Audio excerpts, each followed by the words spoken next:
And since 2023, Swamiji has been the resident monk of the Chinmaya Mission Center at Grays Lake. Madhusudhanaya Namo.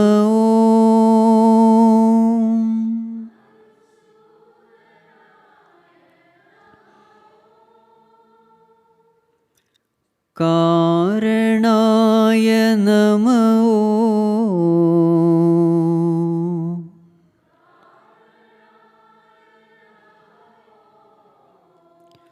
Narayanaya Namo.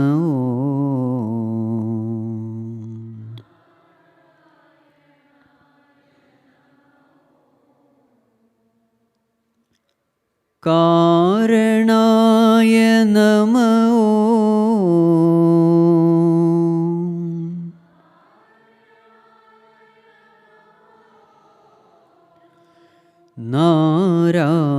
Narayanaya Namo.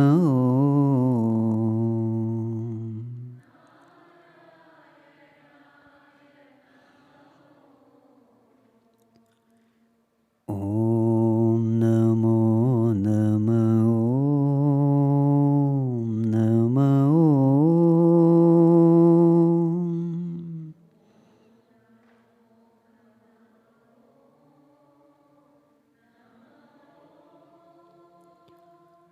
Om Namo Namo. Om Namo.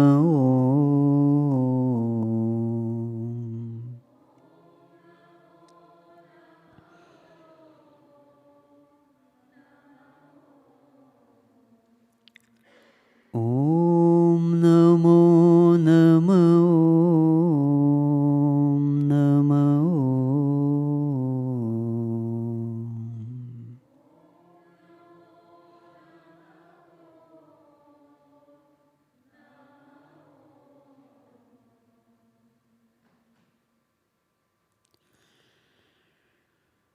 Om Namo Narayanaya.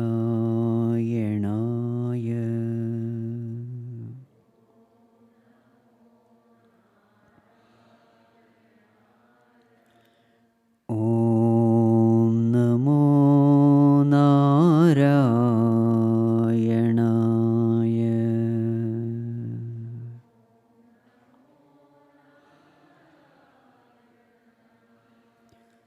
Om Namo Narayanaya.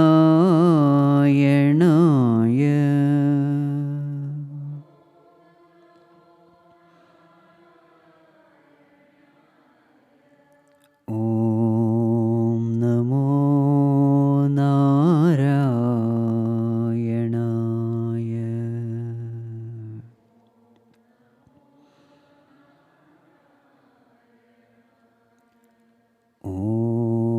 Namo Narayanaya.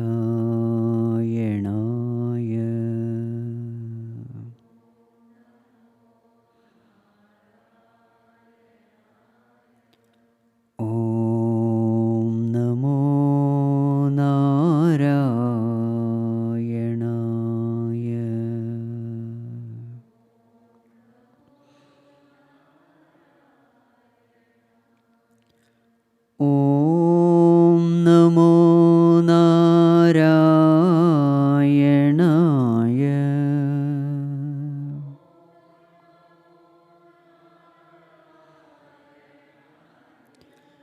Om Namo Narayanaya.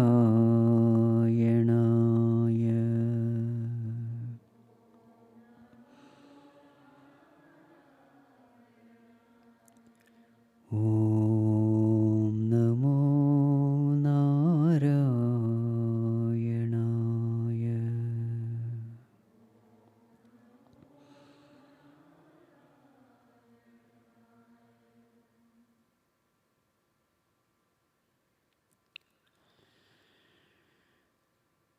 Om Yam Brahma Varunendra Rudra Marutaha Stunvanti Divyaistavaihi Vedai Sangapadakramopanishadaihi Gayantiyam Samagaha Dhyanavasthita manasa Pashyantiyam yoginaha Yasyantam na vidussura suraganaha Devaya tasmai namaha Devaya tasmai namaha.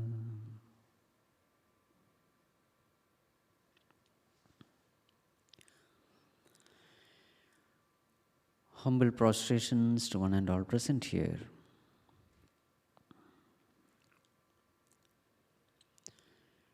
Today the topic of discussion is Gita in daily life.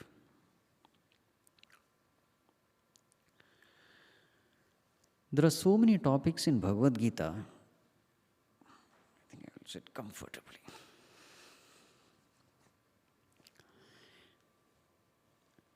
So today we'll discuss a topic on decision making based on Bhagavad Gita. How to make decisions in life.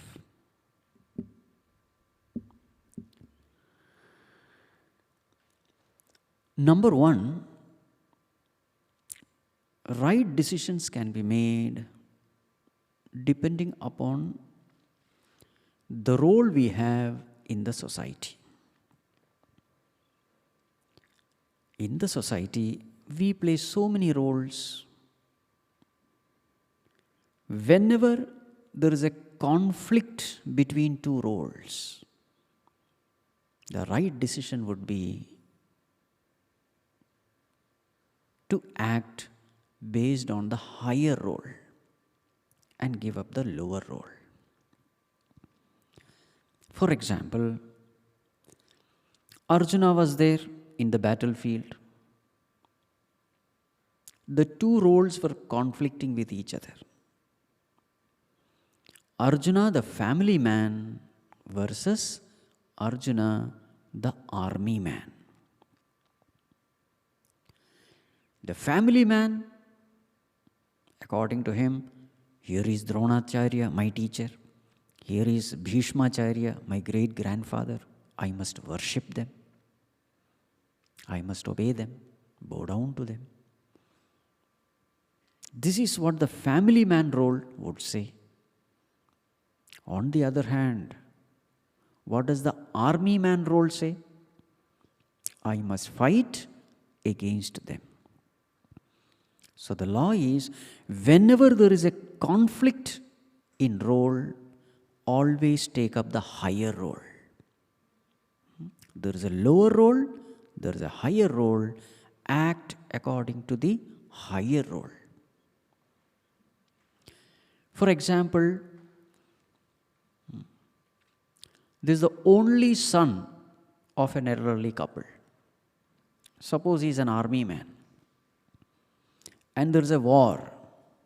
So which role should that person take? Should he go for the war or should he take care of his parents? War has broken out. He is the only son for his father and mother. He cannot be in two places. So what should he do? So the law says, you must take up the higher role. So decision making with respect to role. The second one, decision making with respect to the beneficiary.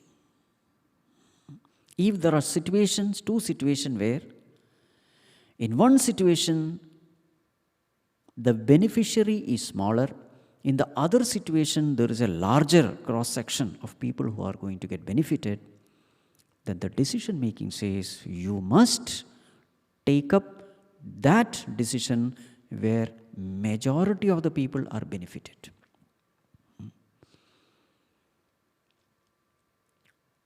For example, suppose there is a team, football team, And here I get an opportunity to score the goal. I am in the penalty box. In front of me is the goalkeeper. But I find that my teammate is in a better position to score the goal. So then what should I do? Humble pranam, Swamiji.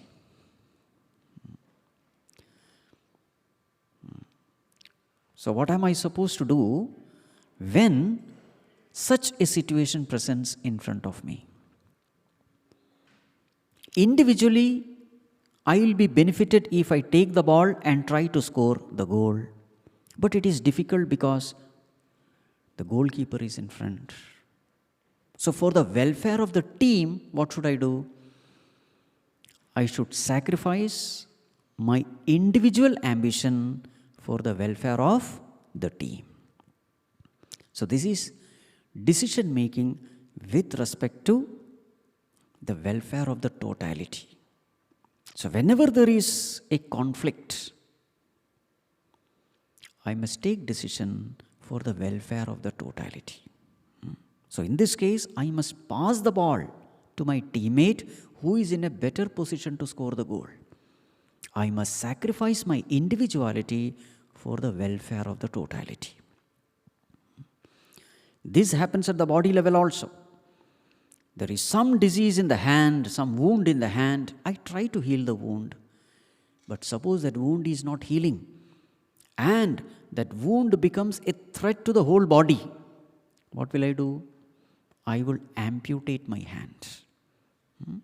For the welfare of the totality, I sacrifice my limb. So this is decision making with respect to the beneficiary. Now the third situation. Decision making with respect to mind and intellect. So mind is the faculty in us which take decision based on likes and dislikes. Intellect is the faculty in us which take decision based on right and wrong. So the mind in us says, this I like, let me do it. This I don't like, let me not do it. That's how the mind behaves. What does the intellect say? This is right, let us do it. This is wrong, let us not do it. So whom should we listen to? The mind or the intellect? We should always listen to the intellect. So this is the question we have to ask. Is the prompting coming from my mind or is the prompting coming from my intellect? So now 4 possibilities are there. There is something which I like and which is right. We have no issues there. Intellect says this is right and the mind says I love doing it. There is no problem. Intellect says this is wrong and the mind says I don't like doing it. There is no problem. Now comes the third situation. What is the third situation? Intellect says this is right and the mind says I don't like doing it. There's a problem. And the fourth situation also. Intellect says this is wrong, but the mind says I love doing it. Again problem. So there's a tug of war. Whether to listen to the mind or listen to the intellect. The more and more we listen to the mind becomes stronger in us, intellect becomes weaker in us. We become addicted to our likes and dislikes. Such a person suffers in life because such a mind becomes our worst enemy. But on the other hand, when we listen to this intellect becomes stronger and stronger, and a time comes when mind and intellect becomes one. So such a person is called an integrated person. And such a personality is called integrated personality. So what is integrated personality? Whatever I consider right, mind love doing it. Whatever I consider wrong, mind does not like doing it. This is called as personality integration. Such a person will have no trouble anywhere. Such a person will attain success everywhere. There is no struggle. But to attain that state, we have to constantly choose our intellect.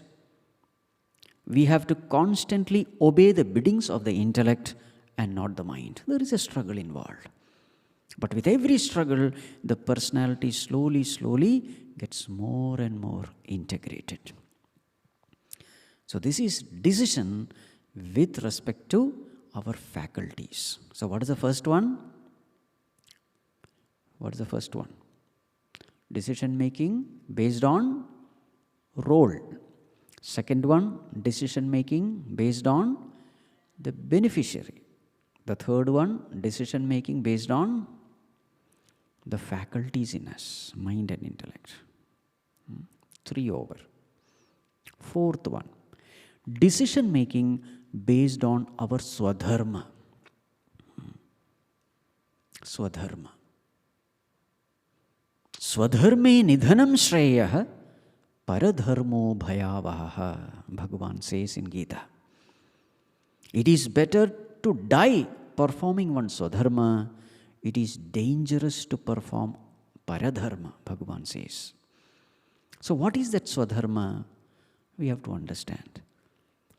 If there is something in our life doing which we have tremendous amount of fulfillment, if there is something which we are inspired to do, if there is something in life for which I don't need any external kind of motivation from anyone, even when I am paid less, I love doing it.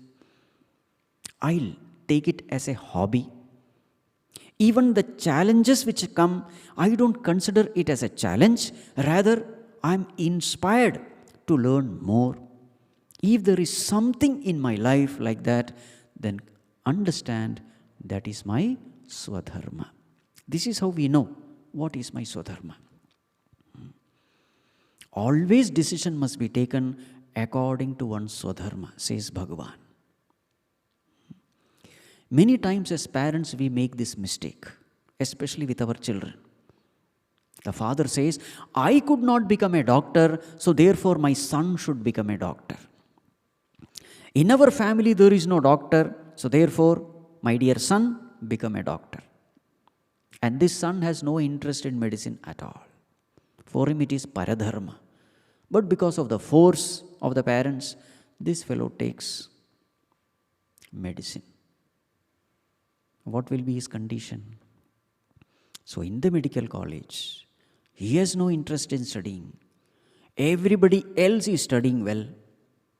He is miserable. Naturally, there is inferiority complex because others are studying well. And even if he passes that medical college, what will he become? A third-rate doctor. Not only during studies he is miserable, after studies, as a professional doctor also, he continues to be miserable because he is not interested in this field at all. That is why it is said, paradharmo bhayavaha. Especially when we are choosing a profession, we have to be careful. Do I truly like this profession? Or am I taking this profession because it brings a lot of money? Or am I taking this profession because my friends have taken this?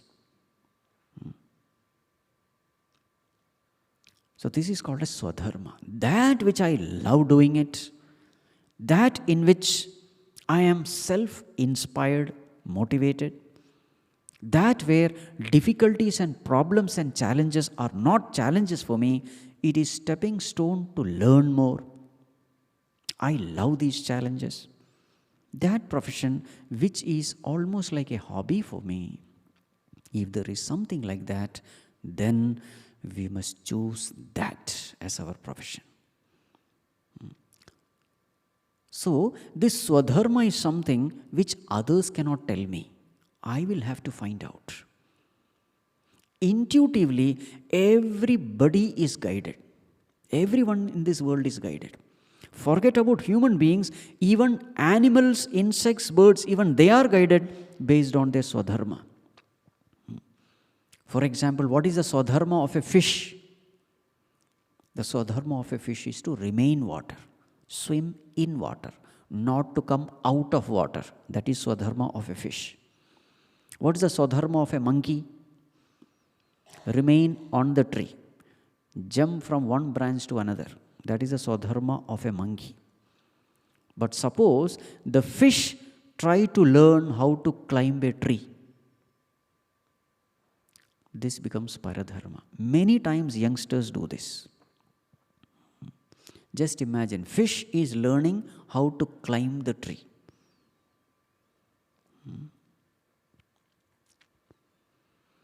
That is when there is stress, there is misery in life, confusion in life.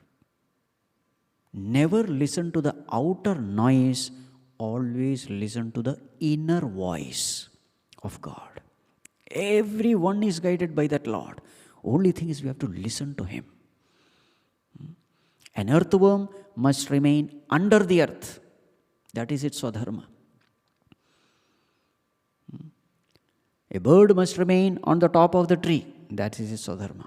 Or fly in the sky. You see? So in the same way, there is this svadharma in us. Listen to that voice. Only the Lord can tell us what our svadharma is. Nobody else can say. Because the Lord is the one who has created us. He knows everything about us from the beginningless past. So the right person to guide us is Bhagavan alone. In fact, He is our true father and mother. Pitahamasya jagato mata dhata pitamaha. Bhagavan says, I am the father and mother of this universe. So when the child has any problem, where should the child go? To the father and mother. So in the same way, what my svadharma is, what should I do in this world? Guidance can come only from our Creator. And that guidance becomes a perfect guidance for us. So whenever there is a problem in decision making with respect to profession mainly, we must listen to our svadharma. So this is point number 4. Decision making based on our svadharma. Point number 5. Decision making based on the voice of conscience. How do you know that something is right and something is wrong? How do we know? Listen to the voice of conscience. If there is this voice which is creating guilt in you, disturbance in you, know for sure you are going to do something wrong. God is always guiding us, and that guidance comes as voice of conscience. Every moment that Lord is guiding us, whenever we are deviating the path of dharma, there is a disturbance of mind. And whenever we are walking the path of dharma, there is peace of mind. This is His language. His language is a coded language. Whenever we are displeasing Him, mind gets disturbed. Whenever we are living a life pleasing the Lord, the mind is at peace. So whenever the mind is getting disturbed, know for sure somewhere we are going wrong. And the disturbance also, there are varieties of disturbances. The disturbance due to anger is different. Disturbance due to jealousy is different. Disturbance due to hatred is different. Disturbance due to inferiority complex is different. Varieties of disturbances are there. So many color codes of disturbances. So whenever the mind is disturbed, we should look within and find out where we are going wrong. And the law is this: as the thought, so will be the state of your mind. If the thoughts are negative, mind is disturbed. If the thinking is right, mind is peaceful. Negative thinking, wrong thinking, and disturbance, they always go together. Right thinking and peace, they always go together. That's why in Bhagavad Gita, Bhagavan says, Na anushocanti panditaha. The wise people don't grieve. Grief and wisdom, they don't go together. Grief and ignorance, they go together. So when Arjuna was crying and weeping, first chapter he literally collapses. Arjuna Vishada Yoga, full of grief. But at the same time, Arjuna is arguing with Bhagavan. Bhagavan, we should not fight this war. We should withdraw. This is not right. We should not kill our near and dear ones. On one side, Arjuna was arguing with Bhagavan. On the other side, he was collapsing. So then Bhagavan says, Arjuna, Bhagavan smiles. Prahasanniva Bharat. Bhagavan smiles and said, Arjuna, I am seeing a contradiction in you. On one side, you are speaking the words of wisdom. On the other side, I see you weak, not even able to stand. These two cannot go together. Wisdom and strength, they go together. Wisdom and peace, they go together. So the point is this: whenever the mind is disturbed, know for certain that we are going wrong somewhere. Disturbance of the mind is an indication that the Lord is not happy with us. Yada yada hi dharmasya glanir bhavati bharata abhyutthanam adharmasya tadatmanam srajamyaham. Whenever there is a decline of dharma and increase of adharma, Bhagavan says, I manifest. In the same way, whenever our thinking goes wrong, how does Bhagavan manifest himself? Bhagavan manifests himself as disturbance of the mind. So what should a sincere seeker do? A sincere seeker must be aware of this disturbance and make correction then and there. And this is not possible unless we do our spiritual practice regularly. Meditation should be regular. Prayer should be regular. Then what happens? Slowly, slowly, we develop this intuitive ability to look within our own mind. Bhagavan guidance comes at the mind level. Suppose we ignore him. Suppose this disturbance is there and we completely ignore this voice of God. Then what will happen? This very same disturbance in the mind level expresses as hurting words. And this very same disturbance in the mind manifests as hurting actions. Now, hurting words and hurting actions, it is sent into the world, into the cosmos. How will it come back to us?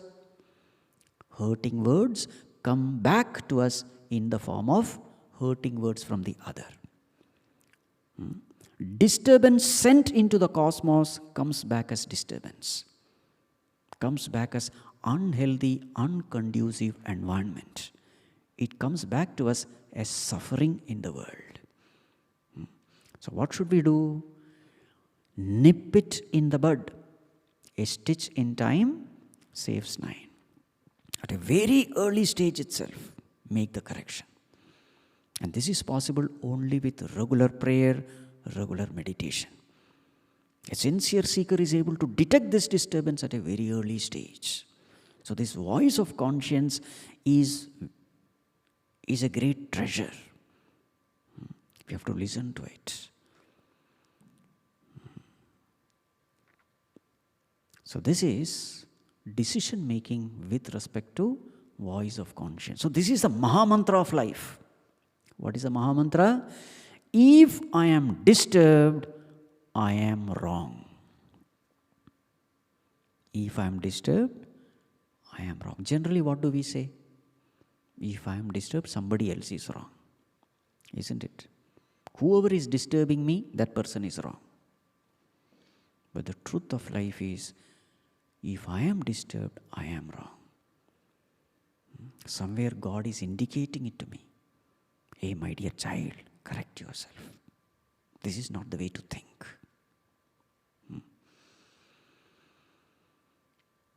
The more and more you are peaceful within, the more and more you are in harmony with the outer world.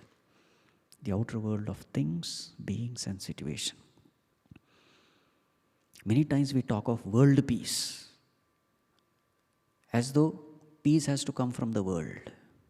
The fact is, world peace begins from inner peace. When each and every individual in this world is peaceful, the world automatically becomes peaceful.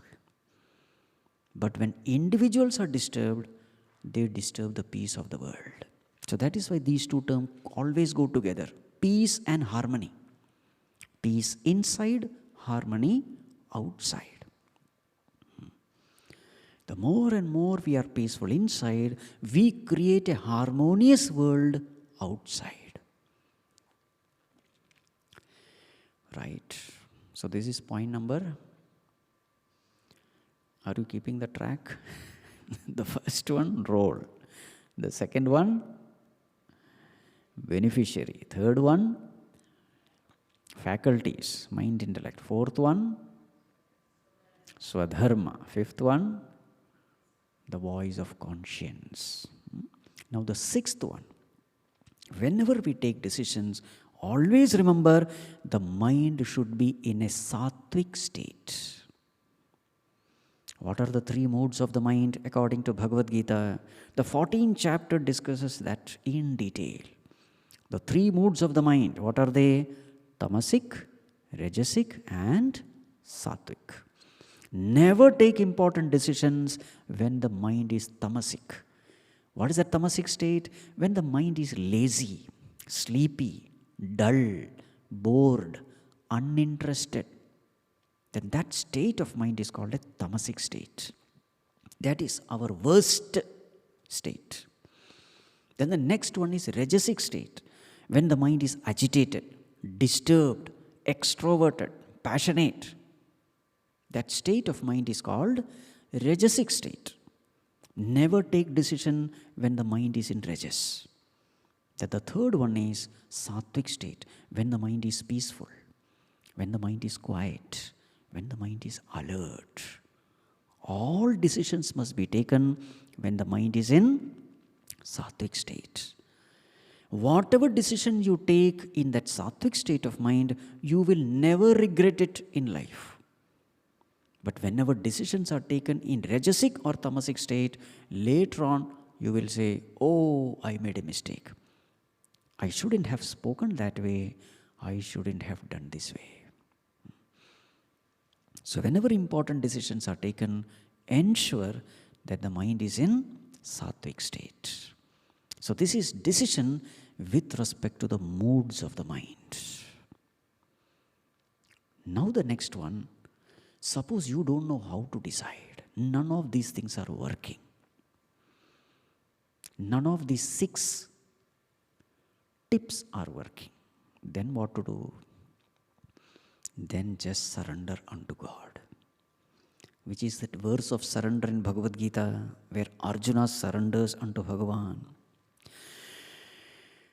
Karpanya doshopahata svabhavah pritchami tvam dharma sammudhacetah yachreyasyan nishchitam bruhi tanme shishyasteham sadhimam tvam prapannam. This is called as the verse of surrender. Verse number 7, chapter number 2. This is where Arjuna completely surrenders unto Bhagavan and says, Bhagavan, I am completely confused. I don't know what to do. Please guide me. I am at your feet. I am your Shishya, your disciple. Please guide me. So whenever you are in trouble, in confusion, chant this verse. With all humility, bow down to God. In that state of surrender, the mind becomes peaceful. In that state of egolessness, you gain the guidance from the Lord. Intuitively, you will know what you are supposed to do. Whenever we turn to God, turning to God is like turning to light. In the presence of light, everything becomes clear. You are never confused as to what to do and what not to do. Turning away from God is turning away from light. When you turn away from light, where will you go? Only into darkness. In darkness, everything is nothing but confusion. So when you are not able to decide what to do, surrender unto God. And you will intuitively know what you are supposed to do. God's guidance is ever available for all of us. This is the sixth one. Of course, one more guidance is there in decision making. That is, what elders have done, what instructions are given from the Puranas, Shastras, in the past, how the saints and sages have taken decision. That is also another way of guidance. I think that will be the seventh one. Yeah, seventh one. For example, Matrudevo Bhava, the scriptures say. But then in Ramayana you find Bharata disobeys his mother, Kaikeyi. Pitrudevo Bhava, consider father as your God. But in Purana you will find Prahalada disobeying his father Hiranyakashipu. So therefore there are instances where you need guidance.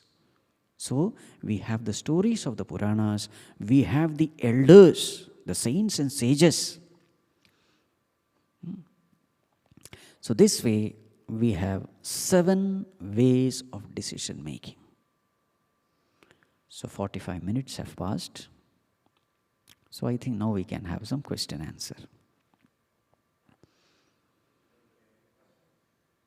You have the mic? Okay, mic will come to you.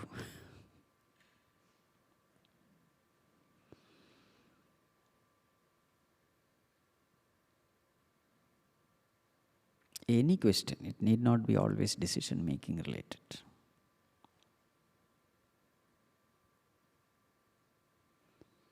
Yes, sir.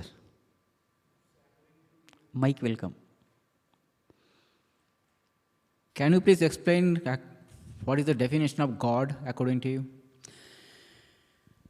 What is the definition of God? God is the consciousness in you. Are you conscious? Are you conscious?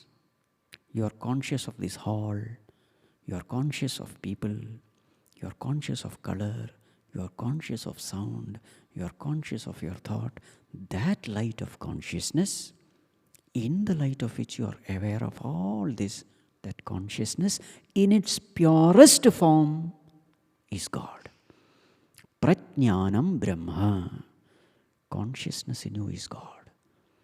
So now, can you hide anything from God? Suppose you are thinking something evil. Are you conscious of it? Yes. So you can't hide anything from God. Another way of defining God is consciousness is the very I in you. In its purest form, that I is called God. Is the I there in you? Do you exist? What will you say? Yes, I exist.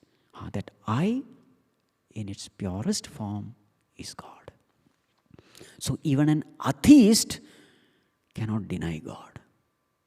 Because when he says, I don't believe in God, what is the question we ask? Who doesn't believe in God? I. That I is God. This is the definition of God according to Vedanta, according to Upanishads. Not some God sitting somewhere.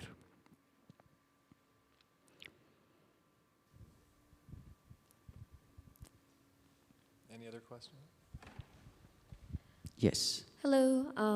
I just wanted to ask, could you explain more about how grief and how that doesn't mesh with believing in God? How? How grief. Grief. Yes, you were talking about Sorrow. grief. Yes. How sorrow? You were saying it doesn't mesh with, thinking the right way or not being disturbed, Yes. Yes. How does that relate? I don't know.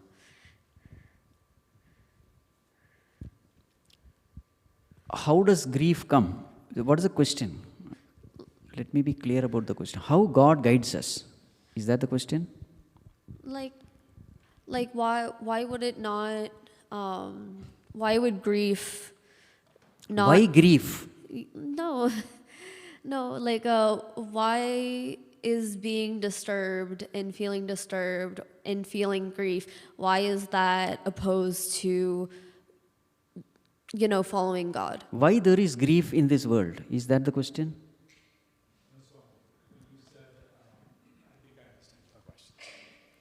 Once I am clear about the question, I can answer. I think earlier, Swamiji, you said when you feel disturbed, you know you're doing something wrong. Because that's the way God communicates with you. Yes. I think your question is, but when you're going through grief, you are disturbed, how is that reconciled to, it's following God? How is God... When there is grief, you are disturbed. What is the mistake I am doing? Because of which I am disturbed. Is this the question? You see, you have come to this world for a divine purpose. And what is the purpose? The purpose is to know yourself as you are. The purpose of coming to this world is to know that you are infinite. You are immortal. You are infinite bliss. This is your nature. Today, what is the mistake we are all doing? The mistake is we think we are this body. It's a big mistake. The world is designed to get rid of this wrong notion that you are this body. The world is a school. We all have come here to get educated. The world is like a hospital. In hospital, when do we go? When we are sick, isn't it? When we are healthy, we don't go to the hospital. The whole world is a hospital and we are all sick people. What is the disease we are suffering from? Anger, grief, jealousy, selfishness, all the negativities, they are all the disease which we are suffering from. The world is designed to treat us and make us healthy. So when will you stop coming to this world? The day you have known yourself as infinite, as immortal, free from the body, as pure consciousness, the day you know yourself as Supreme Being, that day the purpose of coming to this world is served. Are you a basic student or an advanced student? Because my answer will depend upon how often you have been coming to these spiritual classes. Huh? This is the first one? Oh, okay. So I have to start from the fundamentals then. The purpose of life is not to get stuck here. Many times we have this wrong notion that the purpose of life is to settle in this world. Nobody can settle in this world because everything is perishable.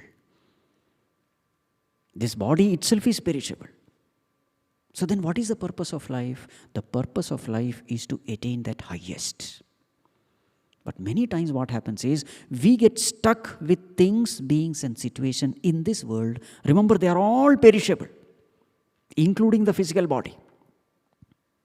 So, when we get totally attached to these perishable things, beings and situations, What happens when they perish? There is grief. So what is the mistake we have done because of which there is grief? The mistake is we got attached to something or someone who is perishable. This is the mistake. So if you want to be totally free from grief, you must be attached to something which is imperishable. Then there won't be any grief.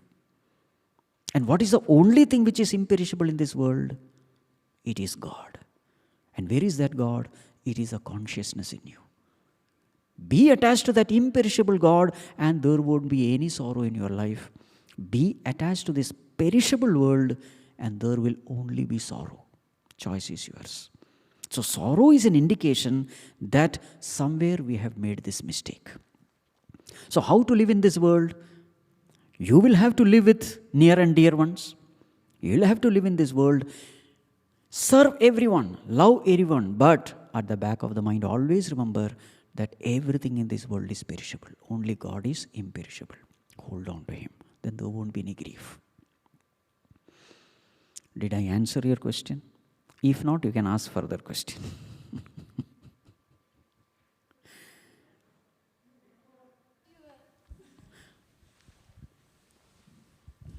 Maharaj, thank you very much for a very nice lecture. I really enjoyed it. But, it is not always so cut and dry decision making. And also sometimes you have to apply more than one process, rather than just one, right? But I also believe that sometimes we should also listen to the heart, not the intellect. Following intellect could be dangerous. And the other thing is that sometimes we work under passion as well because, for example, Rabindranath Tagore, he gave up knighthood, right? Now you can say for the benefit of the society and for other things, but that is also, you're so passionate about, his countrymen that he did it, right? So,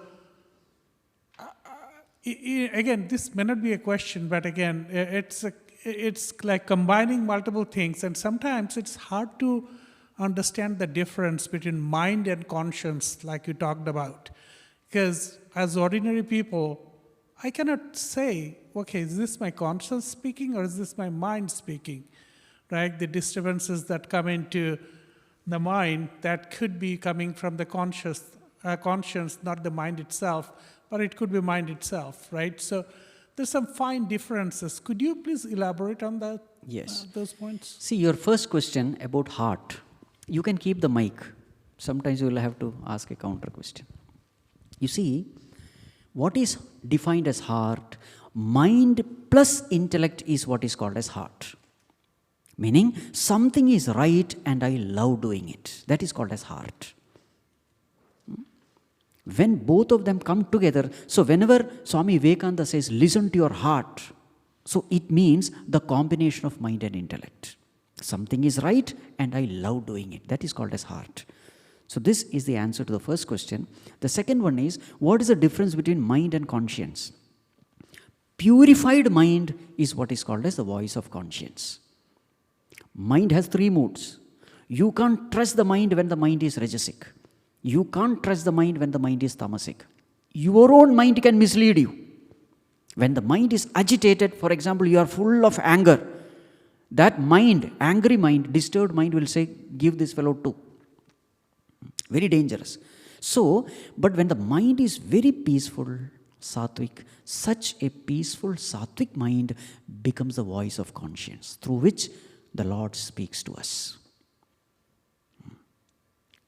So I think a long preparation is needed. I mean, Yes. The thing is, as ordinary human beings, sometimes we are not there yet to make the right decisions. Yes. So that is why it is necessary to go to some wise person to seek guidance, because many times our mind is not able to guide us. Right. Yes. Thank you. Right. Pranam Maharaj. Yes.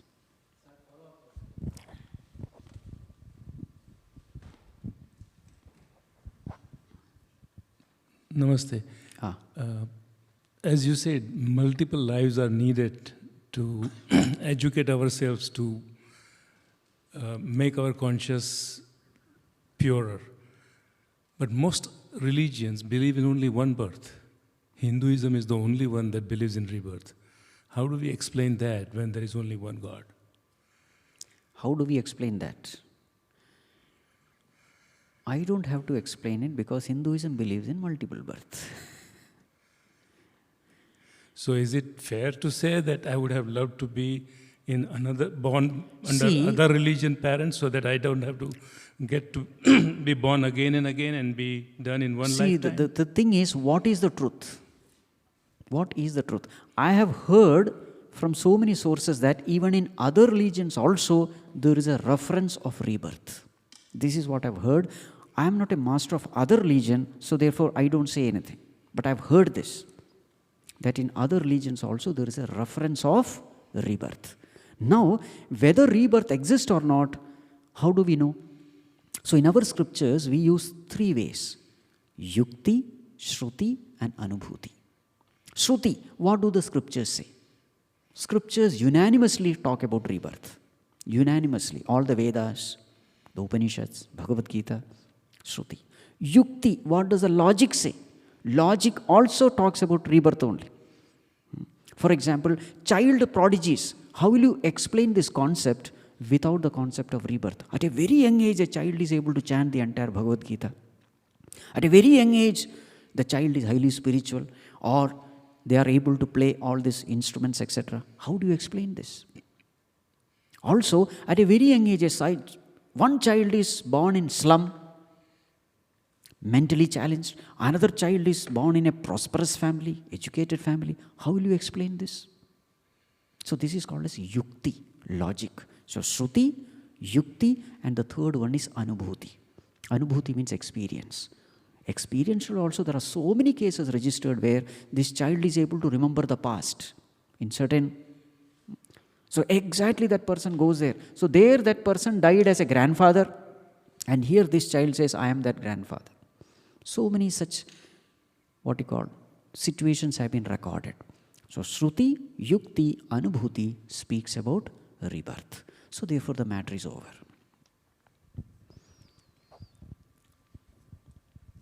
You wanted to ask something.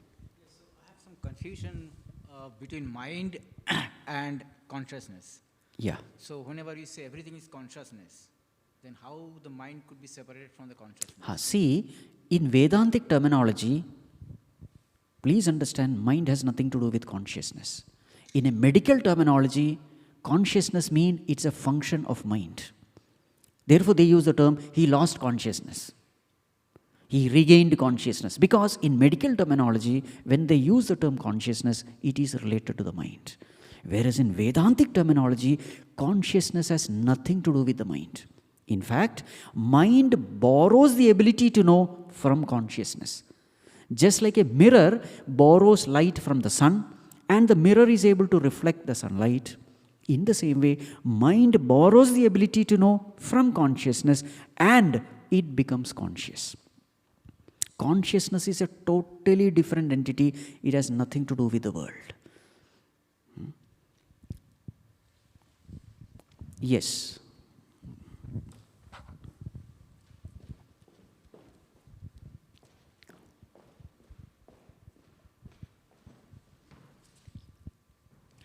Hello. So you mentioned that the intellect in decision making, and well, I'm not the sharpest tool in the toolbox. So, what is the intellect, and how do you improve on it? What is intellect? So that faculty in you which take decision based on what is right and what is wrong, that faculty is called intellect. For example, junk food is in front of you. Mind says, I like it, let us eat it. What will the intellect say? This is not good for your health, don't eat. Are you able to understand? Junk food, you know, after eating, I will definitely fall sick. It is not good for my health. So it's a very tasty food. So what will the mind say? I like it, let us eat it. What will the intellect say? Don't eat, it will spoil your health, it is not good for you. So that faculty which take decision based on what is right and what is wrong, what is good and what is bad. That faculty in us is called intellect. It is also in the form of a thought. Mind is also in the form of a thought. Intellect also is in the form of a thought. Both are in the form of thought, but there is a difference. Are you able to understand? Yes, thank you. Right.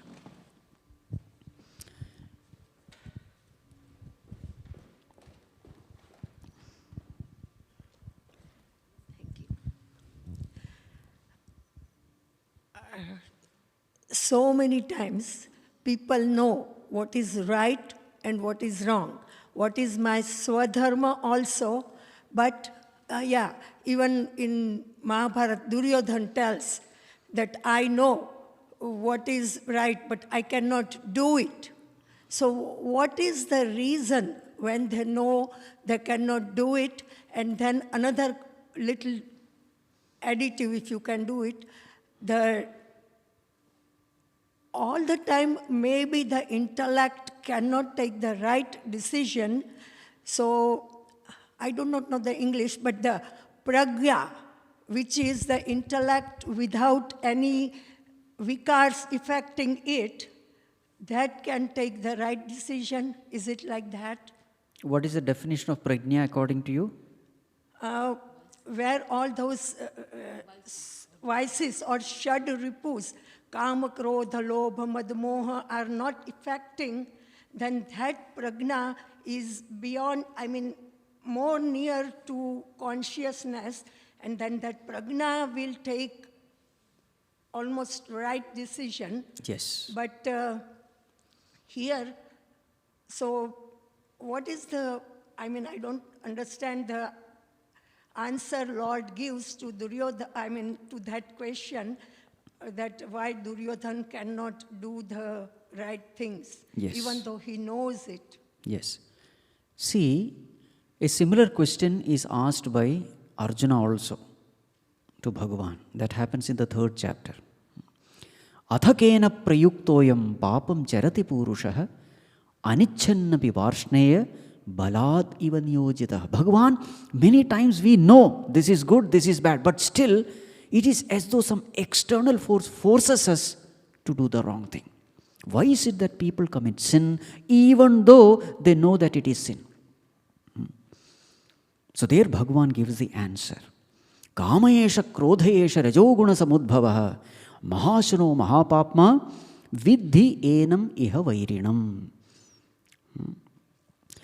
Dhumena vriyato vannihi yathadarsho malena cha yatholbena vrato garbha tatha tenedamavrutam. So Bhagavan says, see what happens is, when we are in front of a sense object, what happens is, our desire for the sense objects wields the intellect, covers the intellect, paralyzes the intellect.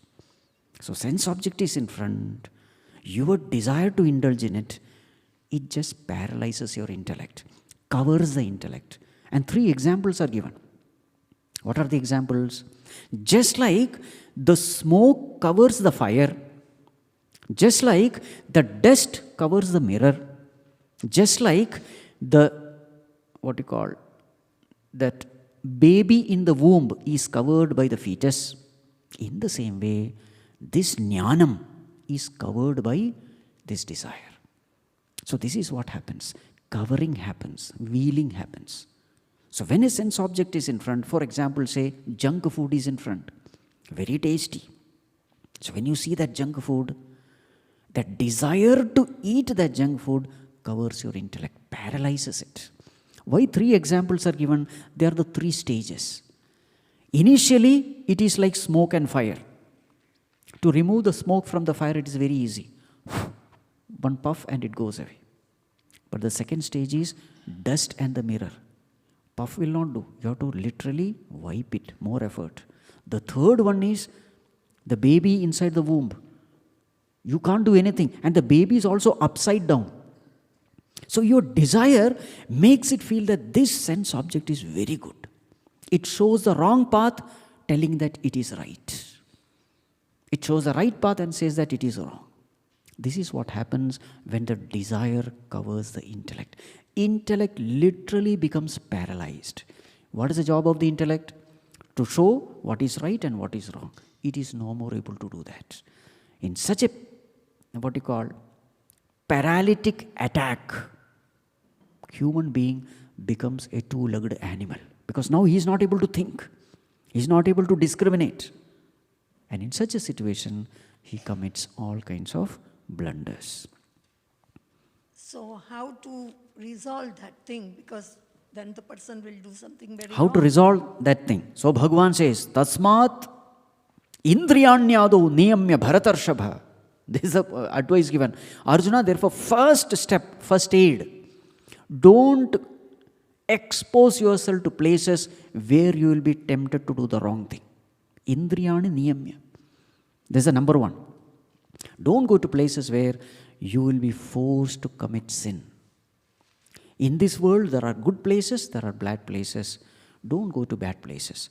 Only expose yourself to good places and good people also. Satsang is also important. What kind of people you are conversing with? The company of good people, satsang, is absolutely essential. So this way, protect yourself.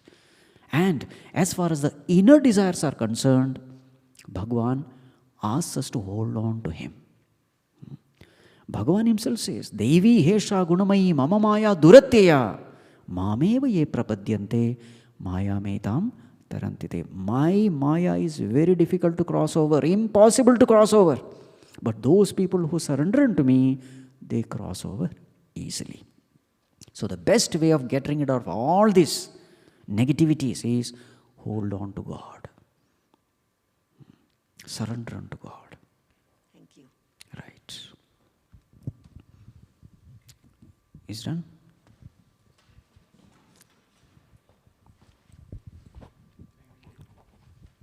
Yes, Swamiji.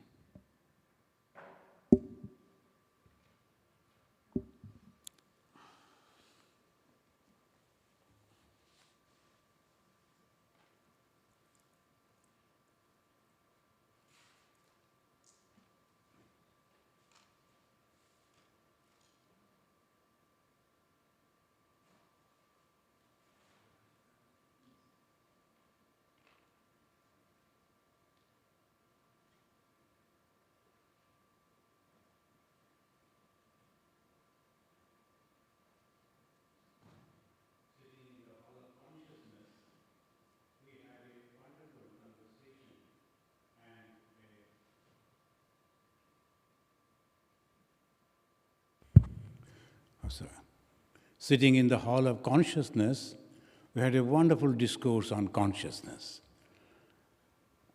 And I believe that consciously we have heard it. So then everything will be fruitful. Thank you, Swami. Very good. So, and thank you all for coming over here. So the ultimate goal is happiness, and we have to go to happiness. And as it is said in the Bhagavad Gita, the explanation, that it is the sukham is the goal. The anandam, that is the goal. So Satchit Ananda, so Ananda is the goal. We have to reach over there. How to? That there are different ways, as he was explaining. If we go out and enjoy these worldly things, Ananda is there, but temporary. And obviously, constant suffering.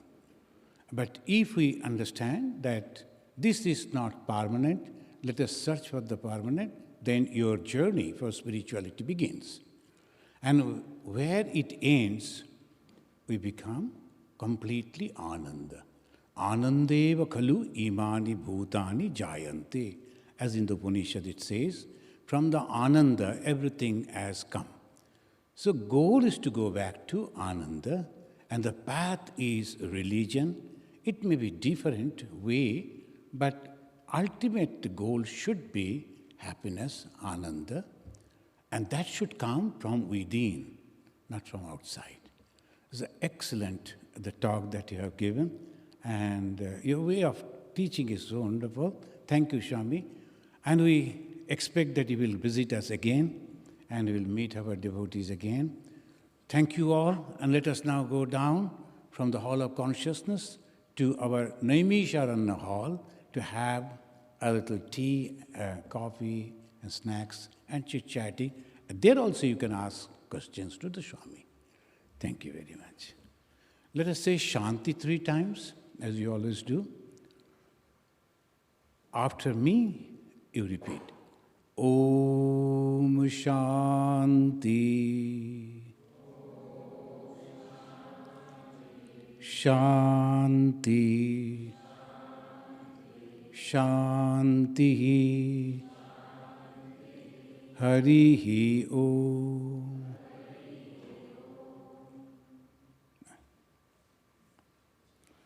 We are very, very thankful to Swami Aparajitananda ji.